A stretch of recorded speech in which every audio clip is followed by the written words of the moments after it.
So it all started when I was 16 years old. A neighbor of ours, she was selling this cream. It's called Carolite. It's a very popular bleaching cream. Literally, you can buy it at any beauty supply store. Back then, being light skinned was like, you're beautiful, you're more popular, So me being a teenager and wanting to fit in, I'm like, oh my gosh, I'm turning light. So that's kind of how I continued using it. And that's kind of how the cycle started for me, just the night lotion. So last year, it was around springtime. I was, in training for my job.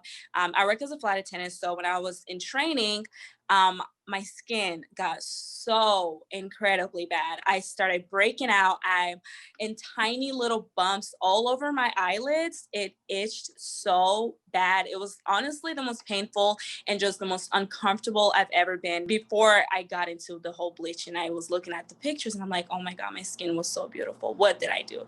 Like, oh my God, is it ever going to go back to that beautiful, rich color, that beautiful, rich tone?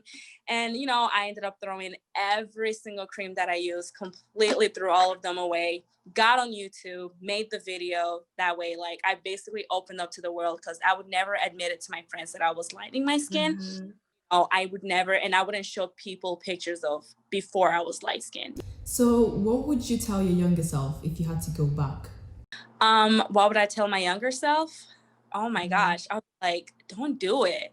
You're beautiful just as you are. And I see that nowadays, being dark skinned is being worshipped, the melanin, the dark, beautiful, rich skin tone. And that is what sets us apart. That is what makes us, special. I wish, if I can go back in time, I would have never, ever purchased Carolite because that's when it all started.